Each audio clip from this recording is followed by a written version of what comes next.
ಎಲ್ಲರಿಗೂ ನಮಸ್ಕಾರ ವೀಕ್ಷಕರೇ. ಜೀವನದಲ್ಲಿ ಅದೃಷ್ಟವಿದ್ದರೆ ಸುಖ ಸಂಪತ್ತು ಎಲ್ಲವೂ ನಮ್ಮನ್ನರಸಿ ಬರುತ್ತದೆ.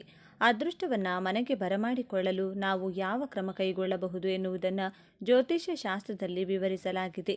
ನಾವೆಲ್ಲರೂ ನಮ್ಮ ಜೀವನದಲ್ಲಿ ಅದೃಷ್ಟ ಬದಲಾಗಲಿ ಎಂದು ಹಾರೈಸುತ್ತೇವೆ ಮತ್ತು ಪ್ರಾಮಾಣಿಕವಾಗಿ ನಾವೆಲ್ಲರೂ ಅದನ್ನು ಪ್ರಯತ್ನಿಸುತ್ತಲೂ ಒಂದಲ್ಲ ಒಂದು ಮಾರ್ಗವನ್ನು ಅವಲಂಬಿಸಿದ್ದೇವೆ.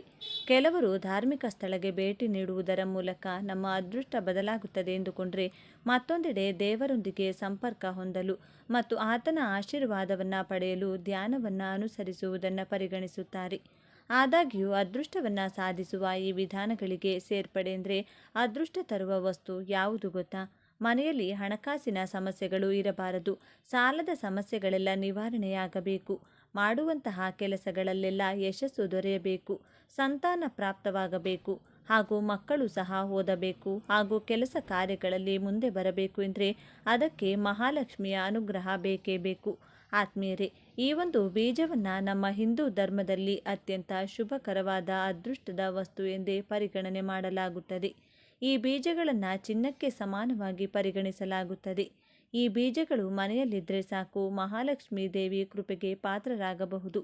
ಸಂಪತ್ತು ಆಕರ್ಷಿತಗೊಳ್ಳುವುದಲ್ಲದೆ ಗ್ರಹದೋಷಗಳಿಗೂ ಸಹ ಪರಿಹಾರವನ್ನು ಕಂಡುಕೊಳ್ಳಬಹುದು. ಮುರಿದ ಸಂಬಂಧಗಳನ್ನು ಮರುನಿರ್ಮಿಸಲು, ನಕಾರಾತ್ಮಕತೆಯನ್ನು ದೂರ ಮಾಡಲು ಹಾಗೂ ಅಪಾಯಗಳ ವಿರುದ್ಧ ಹೋರಾಡಲು ಈ ಬೀಜಗಳು ಪರಿಣಾಮಕಾರಿಯಾಗಿ ಕೆಲಸ ಮಾಡುತ್ತವೆ. ನಾವಿಂದು ಹೇಳ ಹೊರಟಿರುವಂಥ ವಸ್ತುವಿನ ಹೆಸರೇ ಗುಲಗಂಜಿ. ಕಡು ಕೆಂಪಗಿನ ಮೈಬಣ್ಣ ಹಾಗೂ ಕಪ್ಪು ಚುಕ್ಕೆ ಇರುವಂತಹ ಸಣ್ಣ ಬೀಜವೇ ಗುಲಗಂಜಿ. ಇದು ಮೊಟ್ಟೆಯ ಆಕಾರದಲ್ಲಿರುತ್ತದೆ. ನಮ್ಮ ಈ ಪ್ರಸ್ತುತ ಸಂಚಿಕೆಯಲ್ಲಿ ಗುಲಗಂಜಿ ಏಕಿಷ್ಟು ವಿಶೇಷ, ಈ ಗುಲಗಂಜಿಯಿಂದ ಲಕ್ಷ್ಮಿ ಕಟಾಕ್ಷಕ್ಕೆ ಪಾತ್ರರಾಗುವುದು ಹೇಗೆ ಎಂಬಿತ್ಯಾದಿ ಕುತೂಹಲಭರಿತ ಮಾಹಿತಿಗಳನ್ನೆಲ್ಲ ಒಂದೊಂದಾಗಿ ತಿಳಿದುಕೊಳ್ಳೋಣ. ಅದಕ್ಕೂ ಮುಂಚೆ ನೀವಿನ್ನು ಚಾನಲ್ಗೆ ಸಬ್ಸ್ಕ್ರೈಬ್ ಆಗಿಲ್ಲ ಅಂದರೆ ಈಗಲೇ ಸಬ್ಸ್ಕ್ರೈಬ್ ಆಗಿ, ಹಾಗೆ ವಿಡಿಯೋಗೆ ಲೈಕ್ ಮಾಡಿ, ವಿಡಿಯೋ ಸ್ಕಿಪ್ ಮಾಡದೆ ಕೊನೆ ತನಕ ನೋಡಿ. ಎಲ್ಲರೂ ಭಕ್ತಿಯಿಂದ ಓಂ ಶ್ರೀ ಮಹಾಲಕ್ಷ್ಮಿ ನಮಃ ಅಂತ ಕಮೆಂಟ್ ಮಾಡಿ. ಗುಲಗಂಜಿ ಈ ಮಣಿಗಳನ್ನು ಹಿಂದೂ ಧರ್ಮದಲ್ಲಿ ಅತ್ಯಂತ ಶುಭಕರವಾದ ಅದೃಷ್ಟದ ವಸ್ತು ಎಂದು ಪರಿಗಣಿಸಲಾಗಿದೆ. ಇದರ ಗಿಡಗಳು ಹೆಚ್ಚಾಗಿ ಅರಾವಳಿ ಪರ್ವತದಲ್ಲಿ ಬೆಳೆಯುತ್ತವೆ. ನಂಬಿಕೆಯ ಪ್ರಕಾರ ಇದು ಯಾರ ಕೈ ಸೇರಬೇಕೋ ಅವರ ಕೈಯನ್ನೇ ಸೇರುತ್ತದೆಯಂತೆ. ಈ ಮಣಿಗಳಿಗೆ ಸಂಬಂಧಿಸಿದ ಇನ್ನೊಂದು ನಂಬಿಕೆ ಅಂದರೆ ಇದು ಎಂದಿಗೂ ದುರದೃಷ್ಟಕರ ವ್ಯಕ್ತಿಯೊಂದಿಗೆ ಇರುವುದಿಲ್ಲ. ಆದ್ದರಿಂದ ನೀವು ಅವುಗಳನ್ನು ಕಳೆದುಕೊಂಡ್ರೆ ನಿಮ್ಮ ಕರ್ಮವನ್ನು ನೀವು ಬದಲಾಯಿಸಬೇಕಾಗಿದೆ ಎನ್ನುವುದನ್ನು ಅರ್ಥ ಮಾಡಿಕೊಳ್ಳಿ. ಈ ಮಣಿಗಳು ಲಕ್ಷ್ಮೀ ದೇವರನ್ನು ಸಂಕೇತಿಸುತ್ತವೆ. ಆದ್ದರಿಂದ ಯಾವಾಗಲೂ ಲಾಕರ್, ಪರ್ಸ್, ವ್ಯಾಲೆಟ್ ಇತ್ಯಾದಿಗಳಲ್ಲಿ ಇಡಬೇಕು. ಇವು ಸಂಪತ್ತನ್ನು ನೀಡುವುದರ ಜೊತೆಗೆ ಮುರಿದ ಸಂಬಂಧಗಳನ್ನು ಪುನರ್ನಿರ್ಮಿಸಲು, ನಕಾರಾತ್ಮಕತೆಯನ್ನು ದೂರವಿಡಲು ಮತ್ತು ದೈಹಿಕ ಅಪಾಯಗಳ ವಿರುದ್ಧ ಹೋರಾಡಲು ಗುಲಗಂಜಿ ಮಣಿಗಳು ಸಹಾಯ ಮಾಡುತ್ತವೆ. ಇನ್ನೊಂದು ವಿಚಾರವೆಂದರೆ ಈ ಗುಲಗಂಜಿ ಅತ್ಯಂತ ವಿಷಕಾರಿಯೂ ಹೌದು. ಗುಲಗಂಜಿ ನೋಡಲು ಕೃತಕ ವಸ್ತುವಿನಂತೆ ಕಂಡುಬಂದರೂ ಇದೊಂದು ಪ್ರಕೃತಿ ದತ್ತವಾಗಿ ಬರುವಂತಹ ಸಂಪತ್ತು. ಗುಲಗಂಜಿ ದ್ವಿದಳ ಸಸ್ಯಗಳಲ್ಲಿ ಬಿಡುವಂತಹ ಒಂದು ಬೀಜ. ಇದರ ಗಾತ್ರ ಹಲಸಂದೆ ಕಾಳಿನಷ್ಟಿರುತ್ತದೆ. ಕೆಂಪು ಬಣ್ಣದ ಚಿಕ್ಕ ಹವಳಗಳಂತೆ ಇರುವುದರಿಂದ ಹವಳ ಬಟಾಣಿ ಎಂದು ಸಹ ಕರೆಯುತ್ತಾರೆ. ಗುಲಗಂಜಿಯ ಗಿಡ ಹಳದಿ ಬಣ್ಣದ್ದಾಗಿದ್ದು ಕೆಂಪು ಹೂಗಳನ್ನು ಬಿಡುತ್ತದೆ. ಇದು ಬೇರೆ ಮರಗಳನ್ನು ಆಶ್ರಯಿಸಿ ಬೆಳೆಯುವಂತಹ ಬಳ್ಳಿಯಾಗಿದೆ. ಸಾಮಾನ್ಯವಾಗಿ ಒಂದು ಗೊಂಚಲಿನಲ್ಲಿ ಅನೇಕ ಫಲಗಳಿರುತ್ತವೆ. ಒಂದೊಂದು ಫಲದಲ್ಲಿಯೂ ಸಹ 3ರಿಂದ 5 ಬೀಜಗಳಿರುತ್ತವೆ. ಕಾಡುಗಳಲ್ಲಿ ಯಥೇಚ್ಛವಾಗಿ ಬೆಳೆಯುವುದರಿಂದ ಗುಲಗಂಜಿಯನ್ನು ಕಾಡಿನ ರಾಣಿ ಎಂದು ಸಹ ಕರೆಯಲಾಗುತ್ತದೆ. ಕಡು ಕೆಂಪಗಿನ ಮೈಬಣ್ಣ ಮತ್ತು ಕಪ್ಪು ಚುಕ್ಕೆ ಇರುವ ಗುಲಗಂಜಿಯ ಸೌಂದರ್ಯಕ್ಕೆ ಮನಸೋಲದವರೇ ಇಲ್ಲ. ಚೀನಾ ದೇಶದಲ್ಲಿ ಗುಲಗಂಜಿ ಪ್ರೀತಿಯ ಸಂಕೇತವಾಗಿದೆ. ಕೆಂಪು ಮಾತ್ರವಲ್ಲದೆ ಬಿಳಿ, ಹಳದಿ, ಹಸಿರು ಹಾಗೂ ಕಪ್ಪು ಬಣ್ಣಗಳಲ್ಲಿಯೂ ಸಹ ಗುಲಗಂಜಿ ಲಭ್ಯವಿರುತ್ತದೆ. ಗುಲಗಂಜಿಗಳಲ್ಲಿ ಹಸಿರು ಮತ್ತು ಕಪ್ಪು ಗುಲಗಂಜಿಗಳು ದೊರಕುವುದೇ ಬಹಳ ವಿರಳ. ಪ್ರಾಚೀನ ಕಾಲಗಳಲ್ಲಿ ಬಂಗಾರದ ಅಂಗಡಿಗಳಲ್ಲಿ ಚಿನ್ನವನ್ನು ತೂಕ ಮಾಡಲು ಗುಲಗಂಜಿ ಬೀಜಗಳನ್ನು ಬಳಸಲಾಗ್ತಿತ್ತು. ಎಲ್ಲ ಗುಲಗಂಜಿ ಬೀಜಗಳು ಒಂದೇ ತೂಕವನ್ನು ಹೊಂದಿರುವುದು ಮತ್ತೊಂದು ವಿಶೇಷ. ಒಂದು ಗುಲಗಂಜಿ ಬೀಜದ ತೂಕ 125 ml ಎಷ್ಟು ಬೀಜಗಳು ಸೇರಿ 8 ಬೀಜಗಳು ಸೇರಿ 1 ಗ್ರಾಂ ತೂಗುತ್ತವೆ. ಗುಲಗಂಜಿಯ ಈ ಏಕರೂಪದ ತೂಕದಿಂದಾಗಿ ಇದನ್ನು ಬಂಗಾರವನ್ನು ತೂಕ ಮಾಡಲು ಬಳಸಲಾಗ್ತಿತ್ತು. ಈಗೆಲ್ಲ ಬಂಗಾರವನ್ನು ತೂಕ ಮಾಡಲು ಎಲೆಕ್ಟ್ರಾನಿಕ್ ತೂಕದ ಮಷಿನ್ಗಳು ಬಂದಿರುವುದರಿಂದ ಪ್ರಾಚೀನ ಕಾಲದ ರೀತಿಯಲ್ಲಿ ಗುಲಗಂಜಿಯ ಉಪಯೋಗ ಇಲ್ಲವೆಂದೇ ಹೇಳ್ಬೋದು. ಗುಲಗಂಜಿಯ ಆಕರ್ಷಕ ರಕ್ತವರ್ಣದ ಹೊಳಪು 30 ವರ್ಷಗಳವರೆಗೂ ಸಹ ಮಾಸದೆ ಉಳಿದುಕೊಳ್ಳುವುದರಿಂದ ಇದನ್ನು ಆಭರಣಗಳ ತಯಾರಿಕೆಯಲ್ಲಿಯೂ ಸಹ ಬಳಸಲಾಗುತ್ತದೆ. ಗುಲಗಂಜಿಯಿಂದ ತಯಾರಾದ ಆಭರಣಗಳನ್ನು ಧರಿಸುವುದು ಸಹ ಪ್ರತಿಷ್ಠೆಯ ವಿಷಯವಾಗಿತ್ತು. ಈಗಲೂ ಗುಲಗಂಜಿ ಮಣಿಗಳನ್ನು ಜಪಮಾಲೆ ತಯಾರಿಸಲು ಬಳಸಲಾಗುತ್ತದೆ. ಮಹಾಲಕ್ಷ್ಮೀ ದೇವಿಗೆ ಗುಲಗಂಜಿ ಎಂದರೆ ಬಹಳ ಇಷ್ಟ. ಚಿನ್ನ ಮಹಾಲಕ್ಷ್ಮೀ ದೇವಿಗೆ ಸಮ. ಈ ಬೀಜಗಳೊಂದಿಗೆ ಚಿನ್ನವನ್ನು ತೂಗುತ್ತಿದ್ದುದರಿಂದ ಗುಲಗಂಜಿ ಬೀಜಗಳು ಮಹಾಲಕ್ಷ್ಮೀ ದೇವಿಯನ್ನು ಸಂಕೇತಿಸುತ್ತವೆ. ಗುಲಗಂಜಿ ಬೀಜಗಳು ಅದೃಷ್ಟವನ್ನು ನೀಡುವುದಲ್ಲದೆ ಕೆಟ್ಟ ದೃಷ್ಟಿಯಿಂದಲೂ ಸಹ ರಕ್ಷಣೆಯನ್ನು ನೀಡುತ್ತವೆ. ಗುಲಗಂಜಿ ಬೀಜಗಳನ್ನು ದೀಪಾವಳಿ ಹಬ್ಬ, ಅಕ್ಷಯ ತೃತೀಯ ಹಬ್ಬಗಳೆಂದು ಪೂಜಿಸಿ ಆನಂತರ ಕೆಂಪು ವಸ್ತ್ರದಲ್ಲಿ ಸುತ್ತಿ ತಿಜೋರಿಯಲ್ಲಿರಿಸುವುದರಿಂದ ಸಂಪತ್ತು ವೃದ್ಧಿಯಾಗುತ್ತದೆ. ಲಕ್ಷ್ಮೀ ಕಟಾಕ್ಷವು ದೊರೆತು ಸಂತೋಷ ಹಾಗೂ ನೆಮ್ಮದಿ ಪ್ರಾಪ್ತವಾಗುತ್ತದೆ. ವ್ಯಾಪಾರ ಹಾಗೂ ಉದ್ಯೋಗಗಳಲ್ಲಿ ಅಭಿವೃದ್ಧಿಗಾಗಿ ಗುಲಗಂಜಿಯನ್ನು ಗಲ್ಲಪೆಟ್ಟಿಗೆಯಲ್ಲಿಯೂ ಸಹ ಇರಿಸಲಾಗುತ್ತದೆ. ಅಲ್ಲದೆ ಗುಲಗಂಜಿ ಬೀಜಗಳು ಕೆಟ್ಟ ದೃಷ್ಟಿ ಹಾಗೂ ಮಾಟಮಂತ್ರ ದುಷ್ಪರಿಣಾಮಗಳನ್ನು ಹೋಗಲಾಡಿಸುವ ಗುಣವನ್ನು ಹೊಂದಿರುತ್ತವೆ. ವೆಸ್ಟ್ ಇಂಡೀಸ್ನಲ್ಲಿ ಗುಲಗಂಜಿಯನ್ನು ದೃಷ್ಟಿ ನಿವಾರಕವಾಗಿ ತೋಳುಬಂದಿಯಲ್ಲಿ ಬಳಸಲಾಗುತ್ತದೆ. ಅಷ್ಟು ಮಾತ್ರವಲ್ಲದೆ ಗುಲಗಂಜಿಯಿಂದ ಹಲವು ಗ್ರಹ ದೋಷಗಳಿಗೂ ಸಹ ಪರಿಹಾರ ಲಭಿಸುತ್ತದೆ. ಬಿಳಿ ಬಣ್ಣದ ಗುಲಗಂಜಿಯನ್ನು ಮನೆಯಲ್ಲಿ ಇಟ್ಟುಕೊಳ್ಳುವುದರಿಂದ ಶುಕ್ರ ಗ್ರಹ ದೋಷ, ಕೆಂಪು ಬಣ್ಣದ ಗುಲಗಂಜಿಯನ್ನು ಕುಜದೋಷ, ಕಪ್ಪು ಬಣ್ಣದ ಗುಲಗಂಜಿಯಿಂದ ಶನಿ ದೋಷ, ಹಳದಿ ಬಣ್ಣದ ಗುಲಗಂಜಿಯಿಂದ ಗುರುದೋಷ ಹಾಗೂ ಹಸಿರು ಬಣ್ಣದ ಗುಲಗಂಜಿಯಿಂದ ಬುಧ ದೋಷ ನಿವಾರಣೆಯಾಗುತ್ತದೆ. ಗುಲಗಂಜಿಯ ಕುರಿತು ಅನೇಕ ಜನಪದದ ನಂಬಿಕೆಗಳಿವೆ. ಗುಲಗಂಜಿಯು ಯಾರ ಕೈಯನ್ನು ಸೇರಬೇಕೋ ಅವರ ಕೈಯನ್ನು ಮಾತ್ರ ಸೇರುತ್ತದೆ. ಕೆಟ್ಟ ಚಿಂತನೆ ಮತ್ತು ಕೆಟ್ಟ ದೃಷ್ಟಿ ಹೊಂದಿರುವ ವ್ಯಕ್ತಿಯೊಂದಿಗೆ ಗುಲಗಂಜಿ ಇರುವುದಿಲ್ಲ ಎಂಬುದು ನಮ್ಮ ಹಿಂದೂಗಳಲ್ಲಿ ಪುರಾತನ ಕಾಲದಿಂದಲೂ ಇರುವಂತಹ ಒಂದು ನಂಬಿಕೆ. ಇತ್ತೀಚಿನ ಕಾಲಘಟ್ಟದಲ್ಲಿ ಗುಲಗಂಜಿ ಬೀಜಗಳಲ್ಲಿ ಕಪ್ಪು ಬಣ್ಣ ಕಡಿಮೆಯಾಗುತ್ತಾ ಬಂದಿದೆ. ಯಾವಾಗ ಗುಲಗಂಜಿಯಲ್ಲಿ ಕಪ್ಪು ಬಣ್ಣವೇ ಇರುವುದಿಲ್ಲವೋ ಆಗ ಪ್ರಳಯವಾಗುತ್ತದೆ ಎಂಬುದು ಜನಪದದ ನಂಬಿಕೆ. ಎಲ್ಲ ವಸ್ತುಗಳಲ್ಲಿಯೂ ಒಳ್ಳೆಯದು ಮತ್ತು ಕೆಟ್ಟದ್ದು ಎಂಬ ಎರಡು ಮುಖಗಳಿರುವಂತೆ ಗುಲಗಂಜಿಯಲ್ಲಿಯೂ ಸಹ ಒಂದು ಕೆಟ್ಟ ಅಂಶವಿದೆ. ಅದೇ ಗುಲಗಂಜಿಯಲ್ಲಿರುವಂತಹ ವಿಷ. ಗುಲಗಂಜಿಯ ಬೀಜದಲ್ಲಿ ಅಬ್ರಿನ್ ಎಂಬ ಅಪಾಯಕಾರಿ ವಿಷವಿರುತ್ತದೆ. ಇದು ನಾಗರ ಹಾವಿನ ವಿಷಕ್ಕಿಂತಲೂ ಬಹಳ ವಿಷಕಾರಿ. ಮತ್ತೊಂದು ವಿಶೇಷತೆ ಎಂದರೆ ಗುಲಗಂಜಿಯ ಬೀಜದಲ್ಲಿ ಮಾತ್ರ ಈ ವಿಷವಿರುತ್ತದೆ. ಕಾಂಡ, ಎಲೆಗಳಲ್ಲಿ ಈ ವಿಷ ಕಂಡು ಬರುವುದಿಲ್ಲ. ಅದರಲ್ಲಿಯೂ ಗುಲಗಂಜಿ ಬೀಜದ ಮೇಲ್ಭಾಗದಲ್ಲಿ ಯಾವುದೇ ವಿಷವಿರುವುದಿಲ್ಲ. ಬೀಜದ ತಿರುಳಿನಲ್ಲಿ ವಿಷವಿರುತ್ತದೆ. ಹಾಗಾಗಿಯೇ ಬೀಜವನ್ನು ಜಗಿದರೆ ಅಪಾಯವಾಗುವ ಸಾಧ್ಯತೆ ಇರುತ್ತದೆ. ಏಕೆಂದರೆ ಬೀಜವನ್ನು ಅಗೆದಾಗಲೇ ಅದರ ವಿಷಕಾರಿ ಹೊರಗೆ ಬರುವುದು. ಇದೇ ಕಾರಣಕ್ಕೆ ಮಕ್ಕಳಿಂದ ಗುಲಗಂಜಿಯನ್ನು ದೂರವಿಡಲೇಬೇಕು.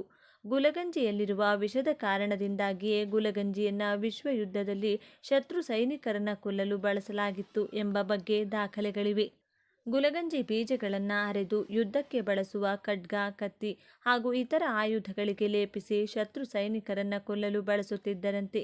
ವಿಷದ ಕಾರಣದಿಂದಾಗಿಯೇ ಗುಲಗಂಜಿಯ ಬೀಜಗಳನ್ನು ಕೀಟನಾಶಕ, ಕಳೆನಾಶಕಗಳಾಗಿ ಬಳಸಲಾಗುತ್ತದೆ. ಗುಲಗಂಜಿಯ ಬೀಜ ವಿಷವಾದರೂ ಗುಲಗಂಜಿ ಸಸ್ಯದಲ್ಲಿ ಅನೇಕ ಕಡೆ ಇರುವುದರಿಂದ ಅದು ಔಷಧಗಳ ಗಣಿಯಾಗಿದೆ. ಹಾಗಾಗಿಯೇ ಆಯುರ್ವೇದದಲ್ಲಿ ಗುಲಗಂಜಿಯನ್ನು ಔಷಧವಾಗಿ ಬಳಸಲಾಗುತ್ತದೆ. ಸಂಧಿವಾತ, ಜ್ವರ, ಚರ್ಮರೋಗ, ಬಾಯಿ ಹುಣ್ಣು, ಹಲ್ಲು ನೋವು, ಮಾನಸಿಕ ಕಾಯಿಲೆಗಳು, ಅಲ್ಸರ್, ವಾತ, ಶ್ವಾಸಕೋಶದ ಸಂಬಂಧಿತ ಕಾಯಿಲೆಗಳು, ಕೂದಲು ಉದುರುವಿಕೆಗೆ, ನೆಗಡಿ ಹೀಗೆ ಅನೇಕ ಸಮಸ್ಯೆಗಳಿಗೆ ಗುಲಗಂಜಿಯ ಬೇರು ಮತ್ತು ಎಲೆಗಳನ್ನು ಬಳಸಲಾಗುತ್ತದೆ. ಆತ್ಮೀಯ ವೀಕ್ಷಕರೇ, ಗುಲಗಂಜಿಯ ಕುರಿತಾಗಿ ಹಲವಾರು ವಿಶೇಷ ಮಹತ್ವದ ಮಾಹಿತಿಯನ್ನು ತಿಳಿದುಕೊಂಡ ನಿಮ್ಮೆಲ್ಲರಿಗೂ ಆ ಭಗವಂತನ ಕೃಪಾ ಕಟಾಕ್ಷ ಸದಾ ಇರಲೆಂದು ಕೋರಿಕೊಳ್ಳುತ್ತಾ ಈ ದಿನದ ಸಂಚಿಕೆಯನ್ನು ಮುಗಿಸುತ್ತಿದ್ದೇನೆ. ವೀಕ್ಷಕರೇ, ನಿಮಗೆ ಈ ವಿಡಿಯೋ ಇಷ್ಟವಾಗಿದ್ದಲ್ಲಿ ಲೈಕ್ ಮಾಡಿ, ಶೇರ್ ಮಾಡಿ ಮತ್ತು ಸಬ್ಸ್ಕ್ರೈಬ್ ಮಾಡಿ ಹಾಗೂ ಬೆಲ್ ಬಟನ್ ಒತ್ತೋದನ್ನು ಮರಿಬೇಡಿ. ಸ್ನೇಹಿತರೆ, ಈ ಪಕ್ಷಿಯನ್ನು ನೋಡಿದರೆ ಸಾಕ್ಷಾತ್ ಲಕ್ಷ್ಮಿಯನ್ನೇ ನೋಡಿದಂತೆ. ಗೂಬೆಯನ್ನು ಅಶುಭ, ಕೆಟ್ಟ ಘಟನೆಗಳ ಸೂಚನೆ ಎಂಬುದರ ನಂಬಿಕೆ ನಮ್ಮಲ್ಲಿದೆ. ಆದರೆ ಹಿಂದೂ ಸಂಸ್ಕೃತಿಯಲ್ಲಿ ಗೂಬೆಗಳಿಗೆ ವಿಶೇಷ ಸ್ಥಾನವಿದೆ. ಗೂಬೆ ಲಕ್ಷ್ಮೀ ದೇವಿಯ ಸಂಕೇತ. ಗೂಬೆಗಳನ್ನು ನೋಡಿದರೆ ಅದು ನಮಗೆ ಯಾವ ಅರ್ಥವನ್ನು ನೀಡುತ್ತದೆ? ಗೂಬೆಗಳು ನಮಗೆ ಶುಭ ಸೂಚನೆಗಳನ್ನು ನೀಡುವುದೇ? ಗೂಬೆಗಳು ಮನೆಗೆ ಬಂದರೆ ಅದು ಯಾವ ಅರ್ಥವನ್ನು ನೀಡುತ್ತದೆ? ನಮ್ಮ ಸಮಾಜದಲ್ಲಿ ಗೂಬೆಗಳ ಬಗ್ಗೆ ಅನೇಕ ನಂಬಿಕೆಗಳಿವೆ. ಕೆಲವು ನಂಬಿಕೆಗಳು ಗೂಬೆಯನ್ನು ಶುಭವೆಂದು ಹೇಳಿದರೆ ಇನ್ನು ಕೆಲವು ನಂಬಿಕೆಗಳು ಗೂಬೆಯನ್ನು ಅಶುಭದ ಸಂಕೇತವೆಂದು ಹೇಳುತ್ತದೆ. ಶಕುನಶಾಸ್ತ್ರದ ಪ್ರಕಾರ ಗೂಬೆಯನ್ನು ನೋಡಿದರೆ ಏನರ್ಥ?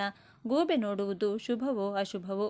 ಆತ್ಮೀಯರೇ, ಮನುಷ್ಯರಿಗೆ ಒಂದೆಡೆಯಿಂದ ಮತ್ತೊಂದೆಡೆಗೆ ಪ್ರಯಾಣ ಮಾಡಲು ವಾಹನಗಳಿರುವಂತೆಯೇ ನಮ್ಮ ಹಿಂದೂ ಧರ್ಮದಲ್ಲಿ ದೇವಾನುದೇವತೆಗಳಿಗೂ ಸಹ ಒಂದೆಡೆಯಿಂದ ಮತ್ತೊಂದೆಡೆಗೆ ಸಂಚರಿಸಲು ವಾಹನಗಳಿರುತ್ತವೆ. ದೇವಾನುದೇವತೆಗಳು ಪ್ರಾಣಿ ಪಕ್ಷಿಗಳನ್ನೇ ತಮ್ಮ ವಾಹನಗಳಾಗಿ ಬಳಕೆ ಮಾಡುತ್ತಾರೆ. ಮಹಾವಿಷ್ಣು ದೇವರು ಗರುಡನನ್ನ ವಾಹನವಾಗಿ ಹೊಂದಿದ್ರೆ, ಶಿವ ಪರಮಾತ್ಮರು ನಂದಿಯ ಮೇಲೆ ಸವಾರಿ ಮಾಡುತ್ತಾರೆ. ಸೃಷ್ಟಿಕರ್ತ ಬ್ರಹ್ಮದೇವರ ವಾಹನ ಹಂಸ. ಹಾಗೆಯೇ ದೇವತೆಗಳ ರಾಜ ಇಂದ್ರ ಐರಾವತ ಆನೆಯ ಮೇಲೆ ಸವಾರಿಯನ್ನ ಮಾಡುತ್ತಾನೆ. ಇದೇ ರೀತಿ ಯಶಸ್ಸು, ಅದೃಷ್ಟ, ಸಮೃದ್ಧಿ ಹಾಗೂ ಸಂಪತ್ತಿನ ಅಧಿದೇವತೆ ಮಹಾಲಕ್ಷ್ಮೀ ದೇವಿಯವರ ವಾಹನ. ನಮ್ಮ ಸಮಾಜದಲ್ಲಿ ಅಪಶಕುನದ ಪಕ್ಷಿ ಎಂದು ಗೂಬೆಯನ್ನ ಹಲವಾರು ಜನ ಭಾವಿಸುತ್ತಾರೆ. ಹಲವರು ಗೂಬೆಯನ್ನ ನೋಡಿ ಭಯಪಡುತ್ತಾರೆ. ಆದರೆ ನಮ್ಮ ಹಿಂದೂ ಧರ್ಮದಲ್ಲಿ ಗೂಬೆಗೆ ಮಹತ್ತರವಾದ ಸ್ಥಾನವಿದೆ. ಮಹಾಲಕ್ಷ್ಮೀ ದೇವಿಯವರ ವಾಹನವಾಗಿರುವುದರಿಂದ ಗೂಬೆಯನ್ನ ಲಕ್ಷ್ಮೀ ದೇವಿಯ ರೂಪವೆಂದೇ ಪರಿಗಣನೆ ಮಾಡಲಾಗುತ್ತದೆ. ಈ ಗೂಬೆಯ ಮಹತ್ವವೇನು? ಮಹಾಲಕ್ಷ್ಮೀ ದೇವಿ ಗೂಬೆಯನ್ನ ವಾಹನವನ್ನಾಗಿ ಏಕೆ ಮಾಡಿಕೊಂಡ್ರು ಎಂಬುದನ್ನು ನಮ್ಮ ಈ ಪ್ರಸ್ತುತ ಸಂಚಿಕೆಯ ಮೂಲಕ ನಾವಿಂದು ತಿಳಿದುಕೊಳ್ಳೋಣ. ಅದಕ್ಕೂ ಮುಂಚೆ ನೀವಿನ್ನು ಚಾನೆಲ್ಗೆ ಸಬ್ಸ್ಕ್ರೈಬ್ ಆಗಿಲ್ಲ ಅಂದರೆ ಈಗಲೇ ಸಬ್ಸ್ಕ್ರೈಬ್ ಆಗಿ, ಹಾಗೆ ವಿಡಿಯೋಗೆ ಲೈಕ್ ಮಾಡಿ, ವಿಡಿಯೋ ಸ್ಕಿಪ್ ಮಾಡದೆ ಕೊನೆ ತನಕ ನೋಡಿ. ಬಹಳ ಹಿಂದಿನ ಕಾಲದಲ್ಲಿ ಬ್ರಹ್ಮದೇವರು ಪ್ರಾಣಿಗಳನ್ನೇ ಸೃಷ್ಟಿ ಮಾಡಿರಲಿಲ್ಲ. ಆಗ ದೇವಾನುದೇವತೆಗಳು ಒಂದು ಸ್ಥಳದಿಂದ ಮತ್ತೊಂದು ಸ್ಥಳಕ್ಕೆ ತೆರಳಲು ನಡೆದೇ ಹೋಗಬೇಕಾದಿದ್ದಿತು. ಆಗ ಮನನೊಂದ ದೇವತೆಗಳೆಲ್ಲ ಬ್ರಹ್ಮದೇವರ ಬಳಿ ತೆರಳಿ ತಮ್ಮ ಕಷ್ಟ ತೋಡಿಕೊಳ್ಳುತ್ತಾರೆ. ಆಗ ಬ್ರಹ್ಮದೇವರಿಗೆ ಏನು ಮಾಡಬೇಕೆಂದೇ ತೋಚುವುದಿಲ್ಲ. ಜ್ಞಾನದ ದೇವತೆಯಾದ ಶಾರದೆಯು ಬ್ರಹ್ಮದೇವರಿಗೆ ದೇವಾನುದೇವತೆಗಳಿಗೆಲ್ಲ ವಾಹನವಾಗುವುದಕ್ಕಾಗಿ ಪ್ರಾಣಿಗಳನ್ನು ಸೃಷ್ಟಿ ಮಾಡಲು ಸಲಹೆಯನ್ನು ನೀಡುತ್ತಾರೆ. ಶಾರದಾ ದೇವಿಯ ಸಲಹೆಯ ಮೇರೆಗೆ ಬ್ರಹ್ಮದೇವರು ಹಲವು ಪ್ರಾಣಿಗಳನ್ನು ಸೃಷ್ಟಿಸುತ್ತಾರೆ. ಒಂದೊಂದು ಪ್ರಾಣಿಯು ಒಂದೊಂದು ದೇವತೆಯ ವಾಹನವಾಗುತ್ತದೆ. ಹೀಗೆ ಮಹಾಲಕ್ಷ್ಮೀ ದೇವಿ ತಮ್ಮ ವಾಹನವನ್ನಾಗಿ ಆರಿಸಿಕೊಂಡಿದ್ದು ಗೂಬೆಯನ್ನು. ಗೂಬೆಯು ಲಕ್ಷ್ಮೀ ದೇವಿಯವರ ವಾಹನವಾದದ್ದಕ್ಕೂ ಸಹ ಒಂದು ಕಾರಣವಿದೆ. ಗೂಬೆಗಳು ಹಗಲಿನ ಸಮಯದಲ್ಲಿ ಕಾಣುವುದಿಲ್ಲ, ರಾತ್ರಿ ಸಮಯದಲ್ಲಿ ಮಾತ್ರ ಸಂಚಾರ ಮಾಡುತ್ತವೆ. ಈ ಗೂಬೆಗಳು ಯಾವಾಗ ಎಲ್ಲಿಗೆ ಹೋಗುತ್ತವೆ, ಹೇಗೆ ಹೋಗುತ್ತವೆ ಎಂದು ಯಾರಿಗೂ ತಿಳಿಯುವುದೇ ಇಲ್ಲ. ಲಕ್ಷ್ಮೀದೇವಿಯೂ ಸಹ ಹಾಗೆಯೇ. ಲಕ್ಷ್ಮಿ ಬಹಳ ಚಂಚಲೆ, ಯಾವಾಗ ಎಲ್ಲಿರುತ್ತಾರೆ ಎಂದು ಗೊತ್ತೇ ಆಗುವುದಿಲ್ಲ. ಇವತ್ತು ಕೈಯಲ್ಲಿದ್ರೆ ನಾಳೆ ಇರುವುದಿಲ್ಲ. ಜೊತೆಗೆ ಗೂಬೆಯ ದೊಡ್ಡ ಉರುಟಾದ ಕಣ್ಣುಗಳು ಚಿನ್ನದ ಉರುಟಾದ ನಾಣ್ಯಗಳನ್ನೇ ನೆನಪು ಮಾಡುತ್ತವೆ. ಇದೇ ಕಾರಣಕ್ಕೆ ಲಕ್ಷ್ಮೀದೇವಿ ಗೂಬೆಯನ್ನ ವಾಹನವನ್ನಾಗಿ ಮಾಡಿಕೊಂಡ್ರು. ಗೂಬೆಯನ್ನ ಸಂಸ್ಕೃತ ಭಾಷೆಯಲ್ಲಿ ಉಲೂಕ ಎಂದು ಕರೆಯಲಾಗುತ್ತದೆ. ಹಾಗಾಗಿ ಲಕ್ಷ್ಮೀ ದೇವಿಯನ್ನ ಪುಲ್ಕವಾಹಿನಿ ಎಂದು ಕರೆಯಲಾಗುತ್ತದೆ. ಅಂದರೆ ಗೂಬೆಯ ಮೇಲೆ ಕುರಿತು ಸವಾರಿ ಮಾಡುವವರು ಎಂದರ್ಥ.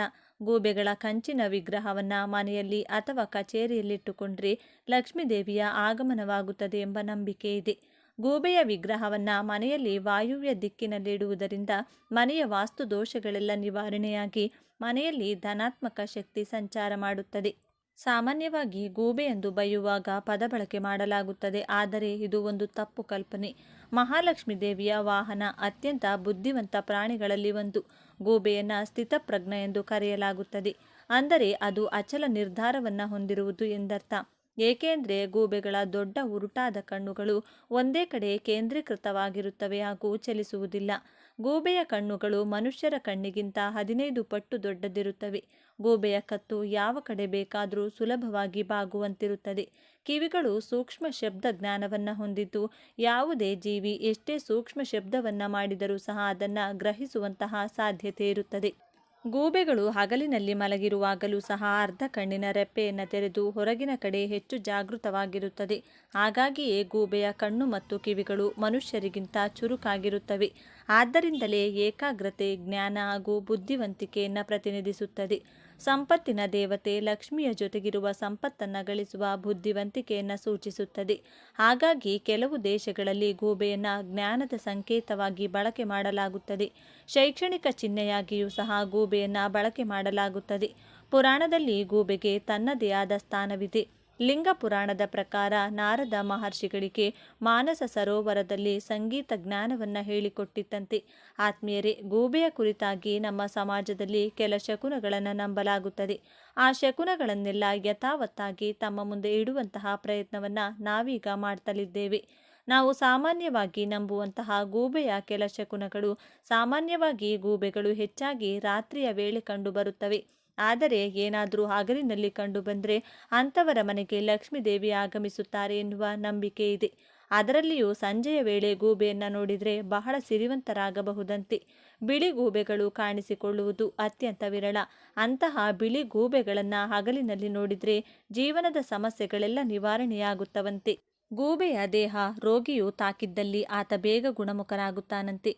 ಗರ್ಭಿಣಿಯ ಹೆರಿಗೆಗೆ ತೆರಳುವ ವೇಳೆಯಲ್ಲಿ ಗೂಬೆಯನ್ನು ನೋಡಿದರೆ ಆಕೆಗೆ ಅವಳಿ ಮಕ್ಕಳು ಜನಿಸುತ್ತವಂತೆ. ಗೂಬೆಯನ್ನು ನೋಡುವುದು ಮಾತ್ರವಲ್ಲ, ಗೂಬೆಯ ಧ್ವನಿಯನ್ನು ಎಡಗಡೆಯಿಂದ ಕೇಳಿಸಿಕೊಂಡರೂ ಸಹ ಶುಭದ ಸಂಕೇತ ಎನ್ನಲಾಗುತ್ತದೆ. ಬಲಗಡೆಯಿಂದ ಕೇಳಿದರೆ ಅಶುಭ ಎನ್ನುವ ನಂಬಿಕೆ ಇದೆ. ಕನಸಿನಲ್ಲಿ ಗೂಬೆಯನ್ನು ನೋಡಿದರೆ ನಿಮ್ಮ ಜ್ಞಾನ ಹೆಚ್ಚಾಗುತ್ತದೆ. ಯಾವುದಾದರೂ ಕೆಲಸಕ್ಕೆ ತೆರಳುತ್ತಿರುವಾಗ ಗೂಬೆಯನ್ನು ನೋಡಿದರೆ ಕೆಲಸದಲ್ಲಿ ಯಶಸ್ಸು ದೊರೆಯುತ್ತದೆ. ಅರ್ಧಕ್ಕೆ ನಿಂತಿರುವ ಕೆಲಸ ಸಹ ಪೂರ್ಣವಾಗುತ್ತದೆ. ಆದರೆ ಮನೆಯ ಒಳಗೆ ಆಗಮಿಸಿದರೆ ಅದು ಅಪಶಕನ ಎನ್ನುವಂತಹ ನಂಬಿಕೆ ಅನಾದಿ ಕಾಲದಿಂದಲೂ ಇದೆ. ಗೂಬೆಗಳು ಪ್ರಕೃತಿಯಲ್ಲಿರುವ ಹಾನಿಕಾರ ಜಂತುಗಳನ್ನು ಕಡಿಮೆ ಮಾಡುವುದರಲ್ಲಿಯೂ ಸಹ ಪ್ರಮುಖ ಪಾತ್ರವನ್ನು ವಹಿಸಿಕೊಳ್ಳುತ್ತವೆ. ಹೊಲಗಳಲ್ಲಿ ರಾತ್ರಿಯ ಸಮಯದಲ್ಲಿ ಸಂಚರಿಸುವ ಗೂಬೆಗಳು ಇಲಿಗಳ ನಿಯಂತ್ರಣಕ್ಕೂ ಸಹಕಾರಿಯಾಗಿರುತ್ತವೆ. ಹಾಗಾಗಿ ಕೃಷಿಕರಿಗೆ ನೆರವಾಗುವಂತಹ ಪಕ್ಷಿ. ಇಷ್ಟಕ್ಕೆಲ್ಲ ಉಪಕಾರಿಯಾದ ಗೂಬೆಗಳು ಈಗ ಅಳಿವಿನಂಚಿಗೆ ತಲುಪಿಬಿಟ್ಟಿವೆ. ನಾವು ಗೂಬೆಗಳನ್ನು ಸಂರಕ್ಷಿಸುವ ನಿಟ್ಟಿನಲ್ಲಿ ಕೈಲಾದ ಪ್ರಯತ್ನವನ್ನು ಪಡಮಾಡಬೇಕು. ಗೂಬೆಯನ್ನು ನೋಡಿದರೆ ಲಕ್ಷ್ಮೀ ದೇವಿಯ ದರ್ಶನವಾದಂತೆ. ಗೂಬೆಯನ್ನು ಪ್ರತ್ಯಕ್ಷವಾಗಿ ನೋಡುವುದು ಅಥವಾ ಕನಸಿನಲ್ಲಿ ಗೂಬೆಯನ್ನು ನೋಡುವುದು ಶುಭವಲ್ಲ ಎನ್ನುವ ನಂಬಿಕೆಯನ್ನು ತಪ್ಪೆಂದು ಹೇಳಲಾಗುತ್ತದೆ. ಇದಕ್ಕೆ ಮುಖ್ಯ ಕಾರಣವೇನೆಂದರೆ, ಗೂಬೆಯು ಸಾಕ್ಷಾತ್ ಲಕ್ಷ್ಮೀ ದೇವಿಯ ವಾಹನ. ಗೂಬೆಯು ಲಕ್ಷ್ಮೀ ದೇವಿಗೆ ಪ್ರಿಯ. ಹಾಗಾಗಿ ನೀವು ಗೂಬೆಯನ್ನು ನೋಡಿದರೆ ಲಕ್ಷ್ಮೀ ದೇವಿಯನ್ನು ನೋಡಿದಂತೆ ಎಂದು ಹೇಳಲಾಗುತ್ತದೆ. ಒಂದು ವೇಳೆ ನೀವು ಗೂಬೆಯನ್ನು ಅವಮಾನಿಸಿದರೆ ಲಕ್ಷ್ಮೀ ದೇವಿಯನ್ನು ಅವಮಾನಿಸಿದಂತೆ. ಶಾಸ್ತ್ರಗಳಲ್ಲಿ ಆಳವಾದ ಅವಲೋಕನದ ನಂತರವೇ ಗೂಬೆಯನ್ನು ಲಕ್ಷ್ಮಿಯ ವಾಹನವನ್ನಾಗಿ ಮಾಡಲಾಯಿತು. ವಾಲ್ಮೀಕಿ ರಾಮಾಯಣದಲ್ಲಿ ಪಕ್ಷಿಗಳಲ್ಲೇ ಗೂಬೆಯನ್ನು ಬಹಳ ಬುದ್ಧಿವಂತ ಪಕ್ಷಿ ಎಂದು ವರ್ಣಿಸಲಾಗಿದೆ. ರಾವಣನನ್ನು ಕೊಲ್ಲಲು ವಿಫಲನಾದಾಗ ಮತ್ತು ವಿಭೀಷಣನು ಅವನ ಬಳಿಗೆ ಬಂದಾಗ ಸುಗ್ರೀವನು ರಾಮನಿಗೆ ಶತ್ರುಗಳ ಗೂಬೆಯಂತಹ ಬುದ್ಧಿವಂತಿಕೆಯ ಬಗ್ಗೆ ಜಾಗರೂಕರಾಗಿರಬೇಕೆಂದು ಹೇಳುತ್ತಾನೆ. ಅವರು ಗೂಬೆಯ ಚಾಣಾಕ್ಷತನವನ್ನು ತೋರಿದರೆ ನಾವು ಕೂಡ ಗೂಬೆಯಷ್ಟೇ ಚಾಣಾಕ್ಷರು ಎಂಬುದನ್ನು ಸಾಬೀತುಪಡಿಸಬೇಕೆಂದು ಹೇಳಿದ್ದನು. ಹಿಂದೂ ಸಂಸ್ಕೃತಿಯ ಪ್ರಕಾರ ಗೂಬೆಯು ಮನೆಗೆ ಸಂಪತ್ತು ಮತ್ತು ಸಮೃದ್ಧಿಯನ್ನು ತರುತ್ತದೆ ಎನ್ನುವ ನಂಬಿಕೆ ಇದೆ. ಗೂಬೆಗೆ ಭೂತ, ಭವಿಷ್ಯ ಮತ್ತು ವರ್ತಮಾನದಲ್ಲಿ ನಡೆದ ಅಥವಾ ನಡೆಯಲಿರುವ ಘಟನೆಗಳ ಬಗ್ಗೆ ಮುಂಚಿತವಾಗಿಯೇ ತಿಳಿದುಕೊಂಡಿರುತ್ತದೆ ಮತ್ತು ಕೆಲವೊಮ್ಮೆ ಅವುಗಳು ನಮಗೆ ಇವುಗಳ ಬಗ್ಗೆ ಸೂಚನೆಯನ್ನು ನೀಡುತ್ತವೆ. ಗೂಬೆಯು ಮನೆಯನ್ನು ಪ್ರವೇಶಿಸಿದರೆ, ಗೂಬೆಯನ್ನು ನೋಡಿದರೆ ಅದು ಲಕ್ಷ್ಮೀ ದೇವಿ ನಿಮ್ಮನ್ನು ಹರಸಿದ್ದಾಳೆ ಎಂಬುದರ ಸೂಚನೆಯಾಗಿದೆ. ಗೂಬೆಯ ವಿಶೇಷತೆಯ ಬಗ್ಗೆ ಹೇಳೋದಾದರೆ, ಗೂಬೆ ತನ್ನ ರೆಕ್ಕೆಗಳನ್ನು ಬಡಿಯದೆ ಮೈಲುಗಟ್ಟಲೆ ಹಾರಬಲ್ಲ ಹಕ್ಕಿಯಾಗಿದ್ದು, ಅದರ ಕಣ್ಣುಗಳು ರಾತ್ರಿಯಲ್ಲಿ ಬಹಳ ದೂರ ನೋಡುವ ಸಾಮರ್ಥ್ಯವನ್ನು ಹೊಂದಿವೆ. ಗೂಬೆಗಳು ಕೂಡ ತೀಕ್ಷ್ಣವಾದ ಶ್ರವಣ ಸಾಮರ್ಥ್ಯವನ್ನು ಹೊಂದಿವೆ. ಗ್ರೀಕ್ ಬರಹಗಾರ ಈಸೋಪನ ನೀತಿಕಥೆಗಳಲ್ಲಿ ಗೂಬೆಯನ್ನು ಬುದ್ಧಿವಂತ ಎಂದು ವರ್ಣಿಸಲಾಗಿದೆ. ಶೇಕ್ಸ್ಪಿಯರ್ನ ಕೃತಿಗಳಲ್ಲಿ ಗೂಬೆಗಳ ಬಗ್ಗೆ ಸಕಾರಾತ್ಮಕ ಉಲ್ಲೇಖಗಳು ಕಂಡುಬರುತ್ತವೆ. ಬೇಟೆಯಾಡುವಾಗ ಗೂಬೆಗಳು ತಮ್ಮ ಬುದ್ಧಿವಂತಿಕೆಯನ್ನು ಪ್ರದರ್ಶಿಸುತ್ತವೆ. ಅಂಟಾರ್ಟಿಕಾದಲ್ಲಿ ಹೊರತುಪಡಿಸಿ ಪ್ರತಿಯೊಂದು ಖಂಡದಲ್ಲೂ ಗೂಬೆಗಳು ಕಂಡುಬರುತ್ತವೆ. ಮಹಾಲಕ್ಷ್ಮೀ ದೇವಿಯ ವಾಹನ ಗೂಬೆಯ ಕುರಿತಾಗಿ ಹಲವಾರು ಕುತೂಹಲಭರಿತ ಮಾಹಿತಿಗಳನ್ನೆಲ್ಲ ತಿಳಿದುಕೊಂಡ ನಮಗೆಲ್ಲರಿಗೂ ಮಹಾಲಕ್ಷ್ಮೀ ದೇವಿಯ ಕೃಪಾ ಕಟಾಕ್ಷ ಸದಾ ಇರಲೆಂದು ಕೋರಿಕೊಳ್ಳುತ್ತಾ ಈ ದಿನದ ಸಂಚಿಕೆಯನ್ನು ಮುಗಿಸುತ್ತಲಿದ್ದೇವೆ.